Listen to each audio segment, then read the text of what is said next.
నీ ధర్మశాస్త్రమందు ఆశ్చర్యకరమైన సంగతులు చూచున్నట్లు నా కళ్ళు తెరువయ్యా అన్నాడు. అంటే దేవుడు కళ్ళు తెరవకపోతే బైబిల్లో ఆశ్చర్యకరమైన సంగతులు మరుగునే ఉంటాయి తప్ప నీకు కనబడవు. బైబిల్లో మరుగై ఉన్న ఆశ్చర్యకరమైన సంగతులు నీకు బాహాటంగా బహిర్గతం కావాలంటే పరిశుద్ధాత్మ నీ కళ్ళు వెలిగించాలి.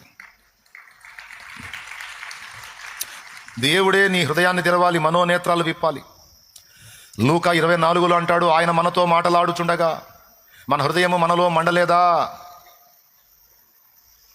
అక్కడ అంటాడు, లేఖనములను గ్రహించున్నట్లు ఆయన వారి మనస్సును తెరచెను అని ఉంది. చూస్తారా?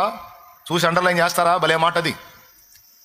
బైబిల్ చాలామంది చదువుతారు, కానీ పరిశుద్ధాత్మ లేకుండా మానవ జ్ఞానంతో మానవ చదువుతో బైబిల్ గ్రంథం చదివితేనే తప్పుడు సిద్ధాంతాలు వచ్చేది. తప్పుడు సిద్ధాంతాలు రాకుండా సత్యము మనకు బహిర్గతం కావాలంటే మంచి మనస్సాక్షితో పరిశుద్ధాత్మ శక్తితో గ్రంథమును ధ్యానించాలి. అప్పుడు మనకి సత్యం బహిర్గతం అవుతుంది. బైబిల్ ఈజీగా అర్థమైపోయేదైతే, దేవుని ధర్మశాస్త్రం ఈజీగా అర్థమైపోయేదైతే దావీదు ఆ ప్రార్థన ఎందుకు చేయాలి? దేవా, నీ ధర్మశాస్త్రమందు ఆశ్చర్యకరమైన సంగతులు చూచినట్లు నా కళ్ళు తెరువమని